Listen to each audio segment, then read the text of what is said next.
दोस्तों, आज के गुजरते वक्त में इंसान अगर किसी से भरोसे के वजह और उससे विश्वास के वजह में थोड़ी बहुत अगर शंका घर करे तो समझ लो उस दिन से उसका जो परिवार होता है पूरी तरह से तबाह हो जाता है। आज की घटना में सेम कुछ ऐसे ही होता है। एक व्यक्ति होता है अपने जिगरी लंगोटिया यार के साथ ठीक ऐसा रिश्ता बनाता है जिसकी वजह से उसके परिवार में बेहरम तरीके से एक महिला इस दुनिया को छोड़ के चली जाती है, जिसकी वजह से ना कई लोग सोचते हैं ना कई लोग समझ पाते हैं कि आखिर इस इंसान ने इस तरह का जघन्य अपराध क्यों किया। आखिर क्या था इस घटना में, जघन्य अपराध करने का कारण क्या बना। इन सब की वजह जानने के लिए आप इस वीडियो को आज लास्ट तक ज़रूर देखिएगा। नमस्कार दोस्तों, मैं प्रदीप कुमार आपको इस टेढ़ी बात चैनल पे मैं स्वागत करता हूं।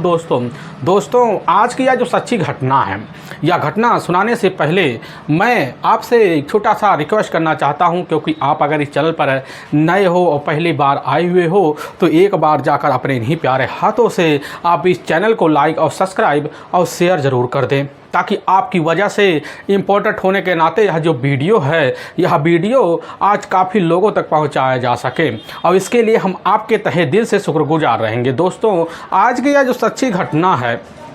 यह घटना ठीक उत्तर प्रदेश और उत्तर प्रदेश में एक जाना माना जिला पड़ता है इधर फतेहपुर, और उसी के अंतर्गत एक हसवा कस्बा लगता है। और ठीक मैं बात कर रहा हूँ ठीक 16 जनवरी, अब इधर साल 2026 का ही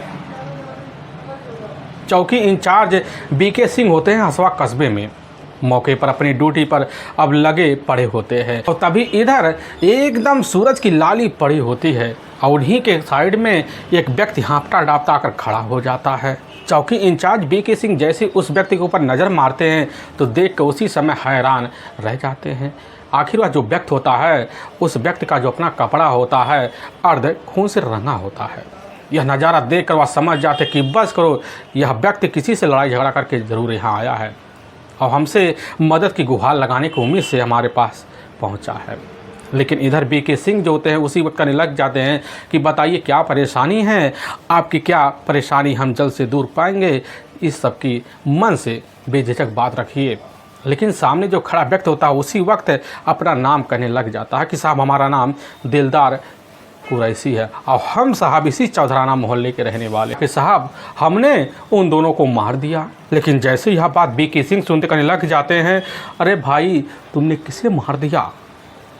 कहीं तूने नशे में उल्टा सीधा बोल तो नहीं रहा है। लेकिन सामने खड़ा दिलदार कुरैशी कहने लग जाता कि ना साहब हम नशे में ज़रूर हैं, लेकिन हम पूरी तरह से सच्चाई बोल रहे हैं। और जैसे ही चौकी इंचार्ज बीके सिंह यह बात सुनने के बाद उनके मुंह पर पूरी तरह से सिकरन उभर जाती है, कहने लग जाती कि पूरी बात हमें बतलाओ दिलदार कुरैशी करने लग जाता कि साहब हमारी अपनी भाभी होती हैं जिक्रा परवीन, जिसकी उम्र लगभग साहब 24 साल के आसपास होता है। साहब उनकी हत्या हमने अपने ही घर में बड़े ही बेहरम तरीके से इन्हीं हाथों से कर दिया। और साहब हमारे ही भाभी का अपना ही प्रेमी और हमारा साहब जिगरी लंगोटिया यार है फैजान मोहम्मद, साहब उसकी हत्या जो होता है आम का जो बाग है उसे हमने बड़े बेरहमी तरीके से कर दिया है। और साहब हमारी एक अपनी बहन है, मौके पर वह बचाव में आई, लेकिन हम भी उसे तोड़ने में पीछे नहीं हटे। हमें नहीं पता हमारी बहन इस समय कैसी मुसीबत में अब जूझ रही है। अब इस तरह की जब बात जो होती चौकी इंचार्ज बीके सिंह सुनने के बाद उनके मुंह से वहीं आह निकल जाता है। उसी वक्त इसकी जो सूचना होता है अपने से बड़े अधिकारी को देते हैं, और बड़े अधिकारी जब खबर पाते हैं एक्शन में आते हैं, तुरंत जो का चौकी इंचार्ज बीके सिंह को आदेश देते, आदेश का ही इशारा पाने के बाद उसी वक्त दिलदार कुरैशी को अपने कब्जे में लेते हैं और अपने बल फोर्स को लेते हैं। और लेने के बाद ठीक जो होता चौधराना अब मोहल्ले में पहुँच जाते हैं। दिलदार कुरैशी के जैसे घर के सामने पहुँचते देखते हैं कि इलाके के जो लोग हैं वहाँ मौके पर जमावड़ा लेकर खड़े हुए हैं। अब इधर चौकी इंचार्ज बीके सिंह जो होते हैं जमाड़ों को हटाते, लेकिन जैसे अंदर जाते हैं तो जो फर्श होता है उसी फर्श पे जो होता है एक महिला पूरी तरह से मृत अवस्था और खून से लथपथ अवस्था में पड़ी होती है। उस महिला की जो उम्र होती है चौकी इंचार्ज बीके सिंह देखकर पहली नज़र में भांप लेते हैं कि इस महिला की उम्र लगभग यही 24 से 25 साल के आसपास ही होगी। बगल में खड़े दो बच्चे होते दहाड़ी मार कर मैं कहकर चिल्लाए जा रहे होते हैं। घर में माहौल पूरी तरह से एक सरगर्मी का बना होता है। वहाँ पर खड़े जो लोग होते हैं, पुलिस की टीम जब उनसे पूछताछ करती है तो पता चलता है उस महिला का जो नाम होता है जिक्रा परवीन ही होता है,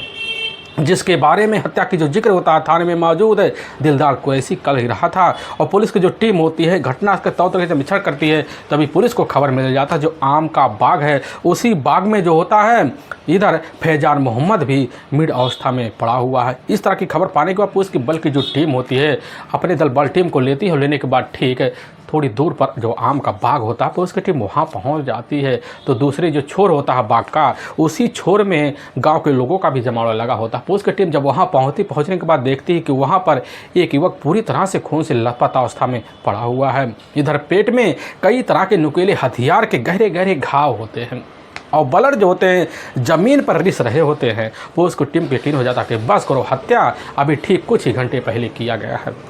लेकिन पुलिस की टीम को जब वहाँ तौर तरीके से चेक करने में वहाँ फोरेंसिक टीम मदद करना शुरू कर देती है तो इधर काफ़ी लोग जो होते हैं तौर तरीके से वहाँ आते हैं, तरह तरह की बातें करने लग जाते हैं और उन्हीं बातों के द्वारा पता चलता है उस व्यक्ति का नाम जो होता है फैजान मोहम्मद ही होता है। फैजान मोहम्मद कोई और नहीं होता है बल्कि दिलदार कुरैशी का ही अपना ही लंगोटिया यार होता है। पुलिस की टीम भी नहीं समझ पाती कि आखिर दिलदार कुरैशी ने फैजान मोहम्मद का लंगोटिया यार होने के नाते बेरहम तरीके से हत्या क्यों की। अब काफ़ी तरह के सवाल जो होता है पुलिस के मन में उसी समय घूमने शुरू हो जाते हैं। लेकिन तब तक वहाँ पुलिस की टीम जो होती है इधर जैसे ही जिक्रा परवीन के पास पहुंचती है तो बगल में जो होता है जिक्रा परवीन की ही अपनी ननद यानी कि दिल कुरैशी का ही अपनी ही सगी बहन होती है मन्नू पूरी तरह से खून से लथपथ अवस्था में वहां अचेत पड़ी होती है। पुलिस जो होती है उसी वक्त इलाज के लिए अपने नज़दीकी जो सरकारी अस्पताल होता है वहाँ रेफर करा देती है। लेकिन वहाँ के जो डॉक्टर होते हैं उसी समय इस मामले को गंभीर समझते हैं और तुरंत जो होता है कानपुर के अब जिला अस्पताल में रेफर कर देते हैं। लेकिन वहाँ सूत्रों के हवाले से यही खबर निकलता है कि वहाँ पर जो होता है तरीके से इलाज जो होता है दिलदार की जो अपनी बहन होती है किया जा रहा है। लेकिन पुलिस को जो मामला होता है गंभीर दिखाई देता है। पुलिस की जो टीम होती है घटना पर पहुंचती है और पहुंचने के बाद पुलिस की टीम जो होती है अपने हिसाब से सबसे पहले जो होता है इधर जिक्रा जो परवीन होती है उसकी जो अम्मी होती है तरुण निशा और उसके अब्बू भी होते हैं वहीं फकीरे मौके पर और दहाड़े मार कर चिल्लाए जा रहे होते हैं। पुलिस की जो टीम होती है तरुण निशा और फकीरे से वहाँ जब पूछताछ करती है तो यही पता चलता है कि आखिर जो होता है शाम का जब 4 बजे के आसपास का टाइम होता है उसी वक्त उनका जो अपना दामाद होता है का अपना जो सगा देवर होता है यानी कि छोटा भाई होता है दिलदार कुरैशी ने ही इधर खुद जाकर अपनी भाभी के ही मायके में कॉल किया होता और इसकी जो खबर होता है बड़ी जल्दी जाकर कानों में फ़कीरों को लगता है क्योंकि फ़कीरों को जो होता है दिलदार के द्वारा फ़ोन के द्वारा सूचना मिलता है कि आखिर उनकी बेटी की बड़े तेरहम तरीके से दिलदार कुरैशी ने हत्या कर दी है। और दिलदार कुरैशी जब फ़ोन के द्वारा कहता कहने लग जाता कि आकर अपनी बेटी को ले जाओ। इस तरह की बात जब फ़कीरे सुनते हैं तो खबर अपने घर वालों को देते हैं। खबर पाने के बाद चंद मिनट के अंदर जो होता है अपनी बेटी के ससुराल पहुंचते हैं। नज़ारा देखते पूरी तरह से सच का उन्हें सामना ही करना पड़ जाता है। पुलिस की जो टीम होती है अब इधर पूछताछ करने के बाद जो होता है अपने हिसाब से अब मोहम्मद फैजान के परिवार वालों से भी वही पूछताछ करती है। मोहम्मद फैजान के परिवार वाले भी वही होते हैं, उसके अपने अब्बू होते हैं अबरुवाब और उसके अपने चाचा भी होते हैं मोहम्मद समीम। मौके पर वहीं बाग में खड़े अपने बेटे की हरकतों को नज़ारों को देख देख कर तिहाड़े मार कर चीख चिल्लाए जा रहा होते हैं। और वहाँ पर रुआब से जब पूछताछ किया जाता तो पता चलता कि यही मोहम्मद फैजान और दिलदार कुरैशी जो होते हैं काफ़ी गहरे दोस्त हैं। लेकिन रुआब इनकार कर जाते कि हमें नहीं पता है कि आखिर दिलदार कुरैशी ने ही अपने ही जिगरी यार फैजान मोहम्मद की हत्या क्यों की। पुलिस की टीम के सामने काफ़ी उलझने वाले सवाल वहीं पर गिनने शुरू हो जाते। पुलिस की जो टीम होती है घटनास्थल का माहौल देखकर अब वहीं पर मौके पर मोहम्मद फैजान और दूसरी तरफ पर घर में खून से मृत अवस्था में पड़ी हुई इधर दिलदार कुरैशी की अपनी जो भाभी होती है अब जिक्रा परवीन, दोनों के बॉडी को पुलिस की टीम वही पंचनामा भरती है और उठाकर अपने ही जो नज़दीकी सरकारी अस्पताल होता है उसी में पोस्टमार्टम के लिए भिजवा देती है। और फकीरे के ही तहरीर पर इधर जो होता है दिलदार कुरैशी के ऊपर दोनों की हत्या का मुकदमा दर्ज कर लिया जाता है। और पुलिस की जो टीम होती है अब इधर दिलदार कुरैशी के और फकीरे के परिवार वालों से और दूसरी तरफ थाने में मौजूद दिलदार कुरैशी से पुलिस की टीम जब पूछताछ करती है और पूछताछ करने के बाद पुलिस के सामने अब जो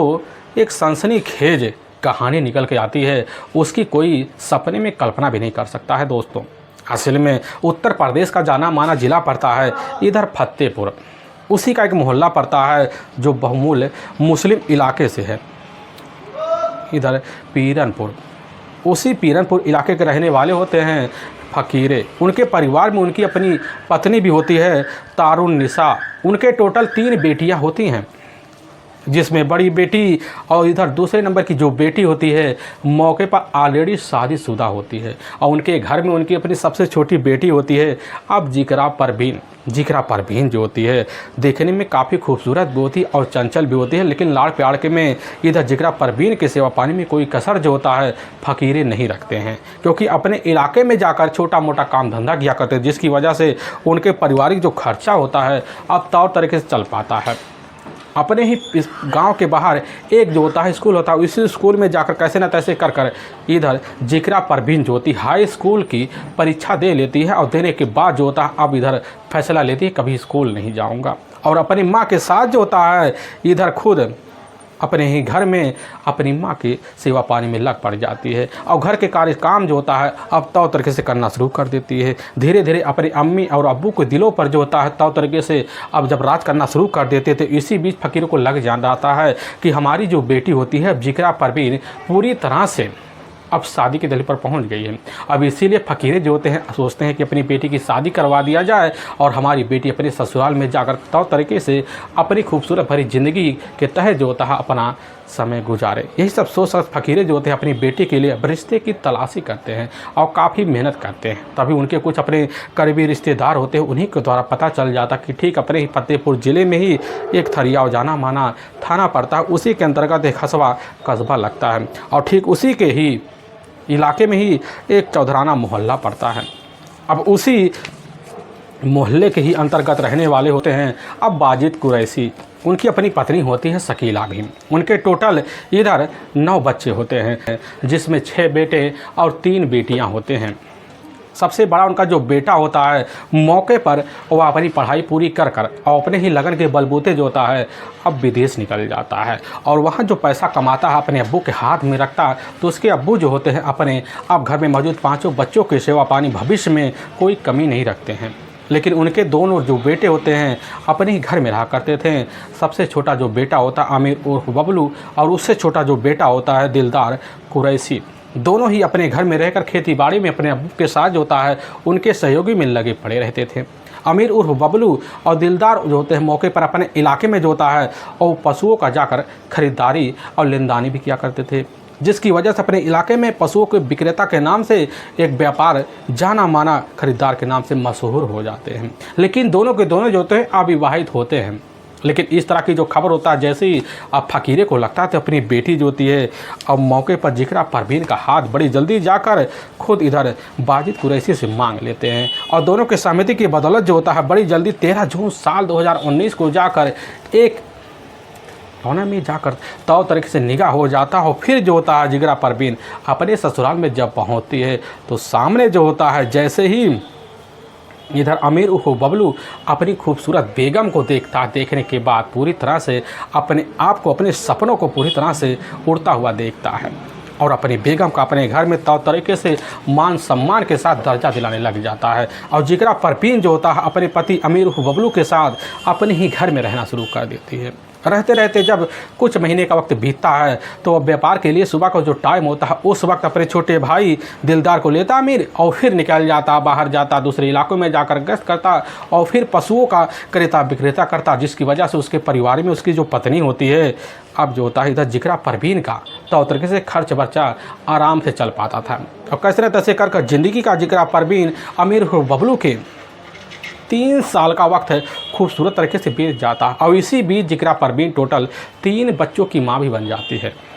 लेकिन समय जब बीतने लग जाता है तो आमिर बबलू जो होता है पारिवारिक बढ़ोतरी को देखकर अब जो होता सेवा पानी में कोई कमी नहीं छोड़ता और जी तोड़ मेहनत भी करने लग जाता है। लेकिन इसी बीच मोहम्मद आमिर उर्फ बबलू जो होते हैं और दूसरी तरफ दिलदार कुरैशी जो होता है दोनों पशुओं के व्यापारी होने के नाते जो होता है उस इलाके में उनके गलत काम के बारे में खबर बड़ी जल्दी थाने में पहुंच जाती है। और पुलिस की जो टीम होती है इधर जो होता है अपने थाने के डिटेक्टर मानकर दोनों के ऊपर जो होता है तौ तरीके से पुलिस का पहरा लग, जिसकी वजह से दोनों परेशान हो जाते हैं। और इतना परेशान हो जाते हैं कि दोनों अब अपराधी प्रवृत्ति में आ जाते हैं, क्योंकि छोटे मोटे व्यापारियों से उनका रोज का लफड़ा जो होता थाने में पहुंच ही जाता था। अब इस तरह की खबर जो होता पुलिस को लगता, पुलिस जो होती है गश्त लगाती और कैसे न तैसे कर दोनों पाबंदी लगी, जिसकी वजह से इधर अमीर उर्फ बबलू और उसका अपना छोटा भाई दिलदार जो होता है उस इलाके में रहने और इधर व्यापारियों में कमी देखते हुए फैसला लेते हैं और फिर जो होता है इधर मध्य प्रदेश चले जाते हैं और फिर वहाँ रहकर जो होता है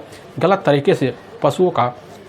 अब व्यापार करना शुरू कर देते हैं। और वहाँ जब रहना शुरू कर देते तो ज़्यादा से ज़्यादा समय जो होता है अमीर बबलू वही देने लग जाता है। उसका अपना छोटा भाई दिलदार कुरैशी जो होता है मौके पर अपने गांव आता, फिर 3-4 दिन रहता, फिर वापस जो होता है वहाँ चला जाया करता था। लगभग 6 से 7 महीने का वक्त बीत जाता। अमीर जो होता अपनी पत्नी के पास आता, लेकिन यहाँ से निकल जाता और फिर जो होता है 5-6 महीने बाद वापस ही आता था। अब यह सिलसिला अमीर और जिगरा परवीन के बीच जो होता है जब बराबर चलता, जिगरा परवीन को एहसास होने लग जाता है कि हमारी जो ज़िंदगी है अभी पूरी की पूरी पड़ी हुई है, आखिर कब तक अपने जो होता है शौहर से इस तरह से हम दूरी रख पाएंगे। लेकिन क्योंकि रात का जो वक्त होता है जिगरा परवीन को ऐसा आभास दिला देता है कि बिन शौहर के अपनी ज़िंदगी रात की अधूरी है। अब इस तरह की आभास होने की वजह से जिगरा परवीन जो होता है अब नए मर्दों की तलाशी में लग पड़ जाती है।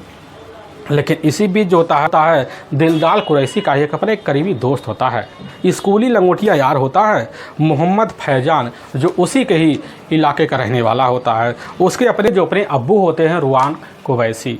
जो रायबरेली में मौके पर एक अपना खुद का मकान लेकर रहते हैं और वहीं पर टेलिंग का काम किया करते थे। उनके परिवार में टोटल 4 ही बच्चे होते हैं, जिसमें 2 बेटे और 2 बेटियाँ होते हैं। लेकिन मोहम्मद इधर फैजान जो होता है घर में बड़े होने के नाते पारिवारिक जिम्मेदारी को समझता है, जिसकी वजह से अब वह जो होता है पढ़ाई पूरी करने के बाद अपने इलाके में जाकर अपने हिसाब से नौकरी की तलाशी करता था। लेकिन घटना से मात्र कई साल पहले जो होता है जब अपने पास एक मदरसा होता है, उसी मदरसे में दिलदार और मोहम्मद फैजान दोनों एक साथ ही पढ़ाई किया करते थे। उसी बीच दोनों के बीच लंगोटिया यारी हो जाती है। लेकिन दोनों जो होते हैं कैसे ना तैसे कर हाई स्कूल का जो परीक्षा होता है देने के लिए एक साथ बैठ जाते हैं। लेकिन माहौल गर्म होने की वजह से इधर जो होता दिलदार को आभास हो जाता है कि हम परीक्षा को पास नहीं कर पाएंगे, जिसकी वजह से परीक्षा देने में दिलदार ढिलाई कर देता है। लेकिन जब रिजल्ट निकल के आता तो पता चलता है मोहम्मद फैजान जो होता है अच्छे नंबरों से टॉप कर जाता, लेकिन दिलदार उसका जो अपना करीबी दोस्त होता है वह उसको फेलियर का सामना करना पड़ जाता है, जिसकी वजह से दिलदार उसी समय अपने सारे पढ़ाइयों को त्याग देता है और फिर जो होता है अपने इलाके में जो होता है गलत कामों को करना जारी कर देता है। लेकिन दूसरी तरफ जो होता है इधर हाई स्कूल की परीक्षा पास करने के बाद फैजान जो होता है पास जो होता है जाकर इंटर में दाखिला ले लेता है, फिर पढ़ाई करना शुरू कर देता है और लगन और मेहनताना की वजह से बड़ी जल्दी इंटर की परीक्षा जो होती है 1st डिवीजन से पास कर जाता है। और करने के बाद जो होता है ठीक ठाकुर युगराज सिंह महाविद्यालय पढ़ता है, उसी में जाकर BSc में दाखिला ले लेता है, फिर वहीं पढ़ाई करने लग जाता है। और लेकिन जब पढ़ाई करने लग जाता दिलदार के साथ जो उसकी दोस्ती बराबर चली पड़ी जाती थी। लेकिन जब कभी भी दिलदार जो होता मध्य प्रदेश से आता आने के बाद अपने लंगोटिया यार के साथ मिलता और फिर घूमना टहलना लग जाता है। लेकिन इसी बीच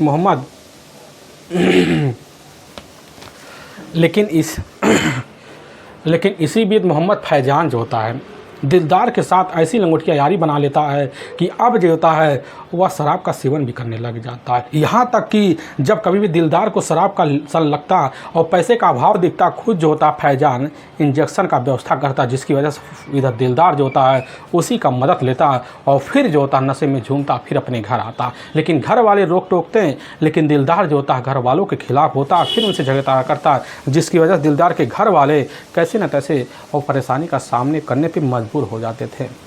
लेकिन इधर अब दिलदार का जो होता है फैजान के साथ काफ़ी मिलना जुलना और साथ उठका बैठका बन जाता है। लेकिन इसी बीच जो होता है मोहम्मद फैजान का दिलदार के घर भी आना जाना बन जाता है। आने जाने की वजह से जो होता है घर में मौजूद जिक्रा परवीन जो होती है, भली 3 बच्चों की माँ होती है, देखने में काफ़ी खूबसूरत भी होती हैं, क्योंकि जिक्रा परवीन को पता होता है कि हमारा जो अपना पति होता है आए दिन मध्य प्रदेश में ही 5-6 महीने लगातार पड़ा रहता है, कि हमारी अपनी भी ज़रूरत है, और उसी ज़रूरत को पूरा करने के लिए जिक्रा परवीन दूसरी तरफ जो होता है नए मर्दों की तलाश में पड़ जाती है। और लेकिन इसी बीच जो होता है मोहम्मद फैजान का घर में आना जिक्रा परवीन के लिए एक दिलों का रास्ता बन जाता है। और जिक्रा परवीन जैसे ही पहली नज़र में मोहम्मद फैजान को देखती है तो देवर होने के नाते मोहम्मद फैजान के साथ जो होता है जिक्रा परवीन का हंसी टिटोले बन जाते हैं। हंसी टिटोले की वजह से बड़ी जल्दी जो होता है मोहम्मद फैजान जिक्रा परवीन के मन को बात को भांप जाता है, और फिर जो होता है हंसी टिटोले की सीमा बढ़ा कर देता है।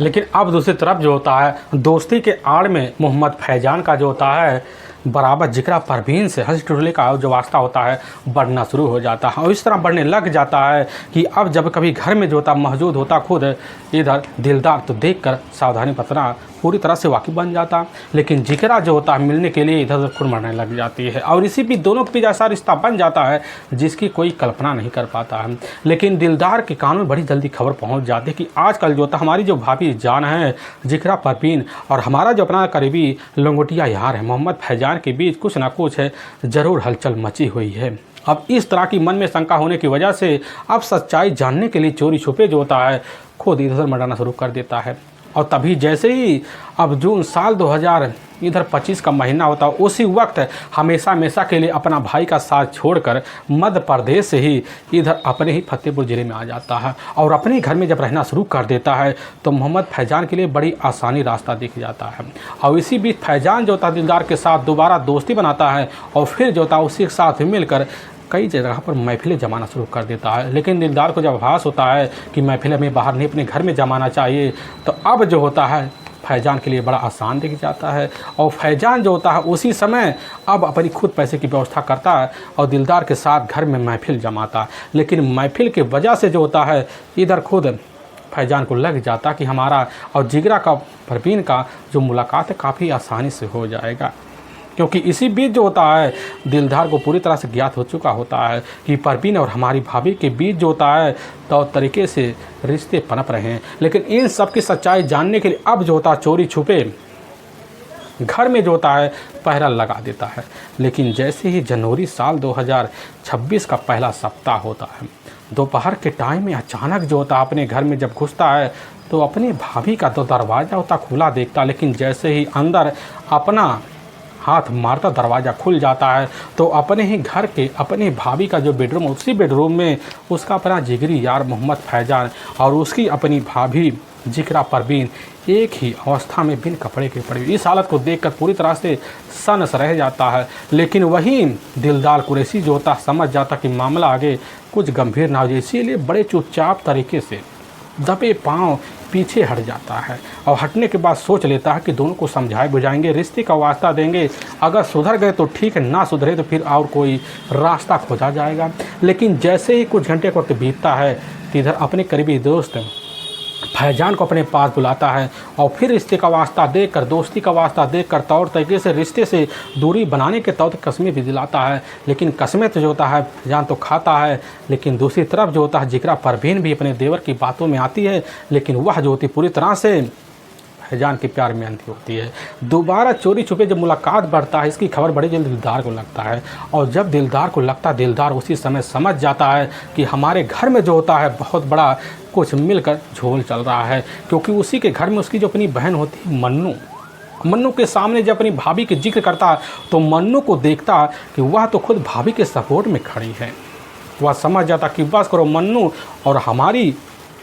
घर में रह रहे अपना करीबी जो दोस्त है फैजान के बीच रिश्ता पनपा है। लेकिन इसी बीच इन सब की सच्चाई जानने के लिए उसी समय बड़ा ही खतरनाक फैसला ले लेता है। उसी फैसले के तहत अपने ही कस्बे में जाता है और फिर वहाँ से जाकर तेज हथियार लेता है, फिर जो था बैग में रख लेता है, फिर लेकर अपने घर पहुँचता है और मौके के इंतज़ार में पड़ जाता है।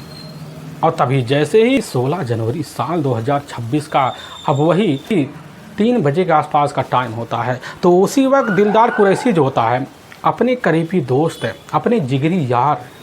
मोहम्मद फैजान के रूम पर पहुंच जाता है और वही कहने लग जाता है कि यार